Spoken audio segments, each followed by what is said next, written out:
سلامة تعنا هبليز خبركم من فتوات تخطتلتي مدى بسابوع انتاي مسلمون كم تلمود نساعد سحرنا لكم حاصرتنا وانا ونزبلنا حبريتا حيزنا لكم ماسينا لنا كم زفلت قدما منستر إثيوبيا دكتور أبي أحمد لومي أبي بيت مخري توكل حزب إثيوبيا قريب أبي زتفلالي قدات كاب عبالات ات بيت مخري نصغر لحتو مسارات غيرو ملاش الدحابي يركب أبي كل تعبيت قدات صحابو مريت ودما أبي مدلونا بصفحونا بخم كنبلنا أبي قدات تقرأي مس قدات معراب تقرأي أبز قنيت مزتر أيه كوينات تحيزو الزخابو رئيتو بتمساسال دما مس إيرترا أملاخيتو الزخابو أقر مرئيتوون أبي مدلونا بصفحو كترخبو ويخم كبراتن فتواتن تخطاتلتنا نمدلونا خمت الموده لايك كومنت شير سبسكرايب مقبار كيس زنقو ببزر لخمو سنة سانحي تكبرنا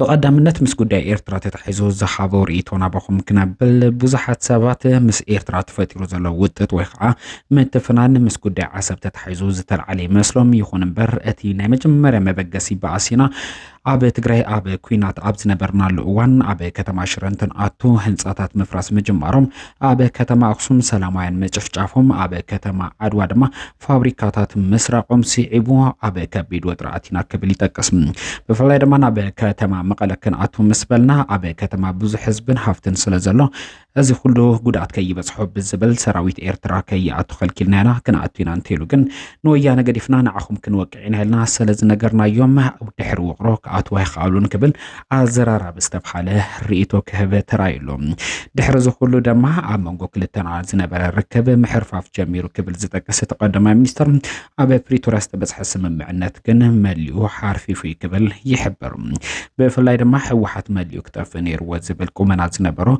مريحنة إيرترا أبا بريتورا نفس معنات بسحنا تيوخصي تاتو كنبل بمخالنا إيرترا كوريا أبزح زوان آتينا ينابزلنا وطتوون كن آتو كيلنا كبل أزرارابي زتفحال رئيتو هيبولو تقدم مينستر قدو عندارقاتشون نبر من خمخة القدم مينستر قدات وصا إثيوبيا زنخوات زنبر دمك أمكونا ناب إيرترا بملاخ نمشم قال موكرنا نيرنا يخون بر تقبلنت أي رخبن كبلون توسخ رئيتو كهبة ترايلو بتوسخي اتقدم مينستر إيرترا أبوشتاو قداتكم تقرت قوارو زبل ترقاقام كسي أقربلنا يمكبل زتقس انتخون أوشتاو قداتنا إيدوم زأتو زلو من كوينام يمكبلون أزراراب رئيتو كهبة ترايلو بفلاي أب قداي إثيوبيا إيرترا بعلا شنقور تخطافيت بعلا صفح سراحيت محاوريت كوين عندها اللوت وشتاو لو دقاون دابلت كتزارب أي تخلن كبلون تقدم مينستر أب قداي إيرترا أزراراب استفحال رئيتو كهبة ترايلو عندنا سوتش بإثيوبيا بإيرترا مكاكل ችግር የተፈጠረው የኢትዮጵያ መንግስት የቀይ ባህር ጥያቄ ስላነሳ ነው ብለው ይላሉ ያስባሉ ይተነትናሉ ግን አይደለም ኤርትራ ከተፈጠረች ዘመን ጀምሮ በኢትዮጵያ መንግስትና በኤርትራ መካከል ኢሹ ነበረ ታቃላችሁ እኛ ከመጣን በኋላ አያስፈልግም ይቅርብን ብለን ሞክረናል 5 አመት ለምነናል ጸቡ የተጀመረው ብዙዎች እንደሚያስቡት የቀይ ባህር ጉዳይ ሲመጣ አይደለም በትግራይ ውጊያ ሲጀመር የመጀመሪያው ዙር ውጊያ ሽሬ ካስለቀቀን በኋላ የኤርትራ ጦር ከኋላ ተከትሎ ሽሬ ገብቶ የአንዳንድ ሰዎችን ግለሰቦች ቤት ማፍረስ ፎቅ ማፍረስ ሲጀምር ጸብ ተጀምሯል አልተናገርንም እንጂ አክሱም ይዘን ስናልፍ አክሱም ገብቶ ወጣቶች በጅምላ ሲረሽን ጸብ ተፋፍሟል አድዋን ይዘን ስናልፍ አድዋ ሄዶ ፋብሪካዎች ሲፈታታ ሲሰርቅ ጸብ ተጋግሏል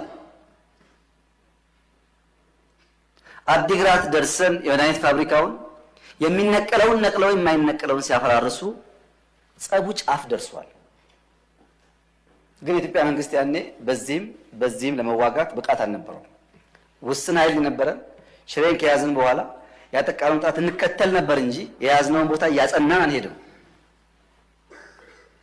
ይሄ ጉዳይ የተከበረው ምክር ቤት ለዛሬ ዋጋ የለውም ለታሪክ ማንሳት የምፈልገው ጉዳይ አክሱም ወጣቶች ሲገደሉ አድዋ ሲዘረፍ አዲግራት ሲዘረፍ በርካታ ኢንቮይ ወደ ኤርትራ ልኬያለሁ። የላኳቸው ሰዎች ገሚሱ አሁን ከኛ ጋር የሉም። ለምሳሌ ክቡር አቶ ገዱ ያኔ የውጭ ጉዳይ ሚኒስትር ነበሩ። ከአንዴም ሁለቴ ኤርትራ ልኬያቸዋለሁ። የላኳቸው የትግራይን ህዝቤን አታገሷቅሉ፣ ሀብቱን አትዝረፉ፣ ጸቡ ከቲፒኤልኤፍ እንጂ ከትግራይ ህዝብ አይደለም የሚል ነው። አቶ ገዱ አሁን እኛ ጋር የሉም፣ ግን ክር አላቸው፣ ህሊና አላቸው። ዛሬ ቢደብቁ በታሪክ ውስጥ ይወጣል። ለምን ጉዳይ ነው እንደተነጋገሩ እሳቸውም ያውቃሉ፣ ሻዕቢያም ያውቃል፣ እኛም እናውቃለን። አሉ አልሞቱም። እሳቸው አክሰስ ይደረጋሉ፣ ሊናገሩ ይችላሉ። ለክራቸው ሲሉ ለእምነታቸው ሲሉ ማለት ነው። ለምን ጉዳይ እንደሄዱ በእሳቸው መፈታት ሲያቅተው አቶ ደመቀ ልክ ያለው አቶ ደመቀ አሁን እኛ ጋር የሉም፣ በህይወት ስላሉ ለእምነታቸው ለሌላቸው ሊጠየቁ ይችላሉ። ለምን ጉዳይ እንደሄዱ ያውቃሉ። ከነሱም ውጭ አሁን ሲስተም ውስጥ ያሉ 2-3 ሰዎች ልክ ያሉ። ታስታውሱ ከሆነ መቀሌ ልንገባ ጥቂት ሲቀረን የ3 ቀን አልቲማተም ብለን አውጀን ነበር። ብዙ ሰው ሚስጥሩ አልገባው። የቸገረን እኛ ሽሬን ስለቅ ከኋላ ይገባሉ፣ አክሱም ስለቅ ከኋላ ይገባሉ። አሁን መቀሌ ስንገባ ደግሞ ገብተው ትልቁን ከተማ ዳሜጅ ያደርጋሉ ብለን ከነሱ ጋር ከአሁን በኋላ ከወቅሮ እናልፋለን ብትሉ ወያኔ ተተን ወደ እናንተ ነው የምንዞረው። ኣብ ጉዳይ ትግራይ ኣመልኪቱ ርእይቱ ዝሓበ ተቀዳማይ ሚኒስተር ብፍላይ ኣብ ጉዳይ ጸለምቲ ኣመልኪቱ ኣብ ዝቕንያት ዝተኻየደ ኩናት ዝሓቦ ርእይቶ ንብዙሓት ዘገረመ ርእይቶ ክህበ ተራእዩሎ። ብፍላይ ሓደ ሓረስታይ ነጎዳን ሓያል ዝናብን ኣብ ሓምለል ኒኤ ብዝብል ናብ ማሕረስካ ምውፃእ ኣይቁጠብን፣ ነቲ ዘሎ ከቢድ ዝናብ ኮነ ነጎዳታቱ ሓሊፉ ክሓርስ ኢና ንፈልጦም። ይኹን እምበር እዚ ከቢድ ዝናብ ኮነ ነጎዳታት ሓሊፉ ማሕረሱ ሓሪሱ ምህርቲ ዘፍረየ ሓረስታይ ኣብ መስከረም ኣዕዋፍ ዋጭዋጭ ኢለን ብዝብል ናብ ማሕረስካ ምውፃእ ኣይግደብን ክብል ርእይቱ ዝሃበ ቀዳማይ ሚኒስተር ዶክተር ኣብይ ኣሕመድ እቲ ሕዚ ኣብ ዝቕንያት ዝተኻየደ ወተሃደራዊ ምንቅስቃስ ሰራዊት ትግራይ ኣዕዋፍ ዋጭዋጭ ከም ዝበላ ብምጥቃስ ፈፂሙ ኣየስንብደናን ክብል ጠቂሱሎም። እቲ ናይ ቅድሚ ሕዚ ሓያል ዝናብ ወይ ከዓ ነጎዳ ዝሓወሰ ምንቅስቃስ ሓሊፍና መፂና ናይ ኣዕዋፍ ዋጭዋጭ ኣየስገናን ኣየስንብደናን ብምባል እውን ቀዳማይ ሚኒስተር ዶክተር ኣብይ ኣሕመድ ኣብ ልዕሊ ትግራይ ዘለዎ ንዕቀት ዘንጸባርቀሉ ርእይቶ ክህብ ተራእዩሎ። ብተወሳኺ ምስ ጉዳይ ተመዛበልቲ ተሓይዙ ርእይቱ ዝሃበ እቲ ቀዳማይ ሚኒስተር ኣይኮነን ተመዛበልቲ ኣብ ትግራይ ዕጥቂ ሒዞም ክቃለሱ ዝጸንሑ ወተሃደራት ትግራይ ኣብ ዝተፈላለዩ ከባቢታት ኢትዮጵያ መጽኦም ስራሕ ይሰርሑ ኣለዉ፣ ህይወቶም ይቅይሩሎ። ንዖም ዘይከልከልና ነቶም ሰላማውያን ተመዛበልቲ ፈጺምና ናብ መረበቶም ንኽመለሱ ኣይንኸልክልን ክብል ርእይቱ ክህብ ተራእዩሎ። ኣብ ምምላስ ተመዛባላይ ፖለቲካዊ ከስቢ ንምርካብ ዓንቃፋይ ኮይኑ ዝርከብ ሓይሊ ኣሎ። እዚ ሓይሊ እዚ ተመዛበልቲ ክምለሱ ኣይደለን። ተመዛበልቲ ንኽመለሱ ኩሉ ነገር ተሰማሚዕና ተፈራሪምና እንዳሕለና ተመሊሱ ተመዛበልቲ ለይተመለሱ ብዝብል ዋጭዋጭ እንዳበለ ይዝውዕል ክብል እውን ንመሪሕነት ህወሓት ክነቅፍ ተራእዩሎ። ካብዚ ብተወሳኺ ንህዝቢ ትግራይ መልእኽቲ ክሕልፍ ዝተረኣየ ቀዳማይ ሚኒስተር ዶክተር ኣብይ ኣሕመድ ህዝቢ ትግራይ ናይ ፖለቲካ መድረኽ ዘይኮነስ ናይ ፖለቲካ ተጻዋታይ ክኸውን ዝግባእ ክብል ጠቂሱሎ። ህዝቢ ትግራይ ኣብ ፖለቲካ ትግራይ መድረኽ ፖለቲካ ኮይኑ ይሰርሕ ኣሎ እምበር ባዕሉ ናይቲ ፖለቲካ ተጻዋታይ ክኸውን ኣይከኣልን። ኣብ ታሪክ ህዝቢ ትግራይ ከም ዘይነበረን ህዝቢ ትግራይ ምሁርን ስልጡንን ህዝቢ እዩ። ይኹን እምበር ኣብዚ ጉዳይ መድረኽ ካብ ምዃኑ ወፂኡ ተጻዋቲ ፖለቲካ እንትኸውን ሕዚ ካብ ዘለዎ ፀገም ክወፅእ ይኽእል ክብል ርእይቶ ክህብ ተራእዩሎ። ኣብ ትግራይ ዝንቀሳቐሳ ተቃዋምቲ ፖለቲካን ውድባት እውን ካብ ዓጀብቲ ፖለቲካ ወፅአን መራሕቲ ፖለቲካ ክኾና ይግባእ ክብል እውን መልእኽቱ ክሕልፍ ተራእዩሎ። ብፍላይ ድማ መረፃ ኣይካየድን ዕበሉ እንትበሃሉ ተኣኪቦም መፅኦም ኣብ ሚድያ ቀሪቦም ኣብ ትግራይ መረፃ ኣይካየድን ክብሉ ይስምዑ ኣሎ። እዚ ድማ ካብ ዓጃብነት ዘለለ ውፅኢት ከምፅእ ይኽእልን ክብል እውን ክነቅፍ ተራእዩሎ። ለምሳሌ የወልቃይትን ጉዳይ እንዴት እንደምንፈታ በህገ መንግስት አግባብ ብለን ከተስማማን በኋላ ወልቃይት ካልተመለሰ ተስማምተው ፈርመዋል እኮ። ይሄ ዴማጎግ ነው። በትንሽ ስሜት ህዝብን ለመቀስቀስ የሚደረግ ነገር ማለት ነው። ዴማጎገሪ ቀላል መፍትሄ የሚፈልገው ዘላቂ መፍትሄ ላይ አያተኩርም።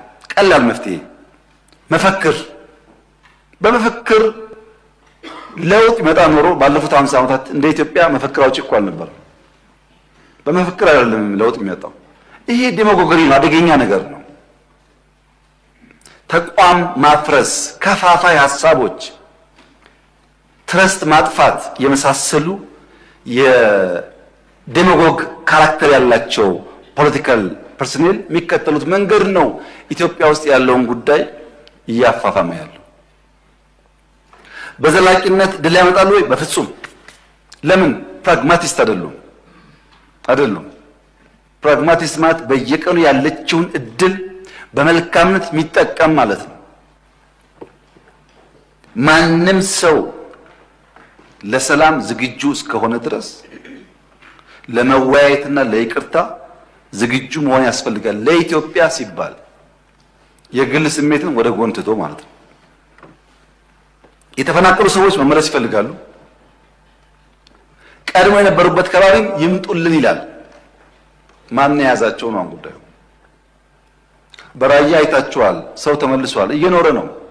በጸለምት አይታችኋል፣ ሰው ተመልሷል፣ እየኖረ ነው። ብዙ ኦሮሚያ አካባቢ ተመልሷል፣ እየኖረ ነው። የቸገረን አሁን ወልቃይት አካባቢ ነው ሊፈታ ያልቻለው ጉዳይ። ልክ ገበሬ ዘር ዘርቶ ከዝናብ በኋላ ምርት እንደሚጠብቀው አምኖ ዘር ዘርቶ ከሆነ ወራት በኋላ የተሻለ ያፍራል ብሎ እንደሚጠብቀው ስደት፣ መፈናቀል፣ ስቃይ ዘርተው ከሌሎች ኃይል እርዳታ የሚጠብቁ ሰዎች አሉ። ስቃይ ዘርተው፣ መከራ ዘርተው፣ ችግር ዘርተው የተፈናቀልን አትሄድም ብለው ይዘው ማለት ነው። ተፈናቃይ ያልተመለሰበት አካባቢ ሰው እንዳይመለስ ለፈለገ ሳይሆን ሰዎቹ መመለስ ስለማይፈልጉ ሳይሆን ተፈናቃይን መያዣ ያደረገ ፖለቲካ ኢትዮጵያ ውስጥ በመኖሩ ነው።